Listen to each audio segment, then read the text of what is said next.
ঢাকা বিশ্ববিদ্যালয় মসজিদ থেকে নামাজ পড়ে বেরোচ্ছে। টিআরটি ওয়ার্ল্ড একটা ছেলেকে ইন্টারভিউ করবে জুলাইয়ের আহত। তা আমাকে দেখে ওনারা কথা বলতেছে, তখন ছেলেটা শুনতেছে যে আমি এসছি।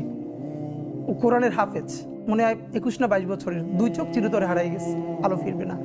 তা আমার কাঁধে হাত রেখে বললো কি যে হাদি ভাই, আমার সপ্তাহখানেকের জন্য আমার একটা চোখে একটু আলো ফিরিয়ে দেওয়া যায়? আমি বললাম ভাই 1 সপ্তাহের জন্য কেন? বললো ভাই অন্তত আমার মারে আমার খুব একবার দেখতে মন চাই। আমার মা আমার অনেক নিষেধ করছিল অন্তরণে যাইতে, আমি ফিরে আসার সময় মারে দেখি নাই। আমার একটাবার মন চায় আমার মারে দেখি। তো যারা হাজার হাজার কোটি টাকা পাচার করে বিদেশ চলে গেছে,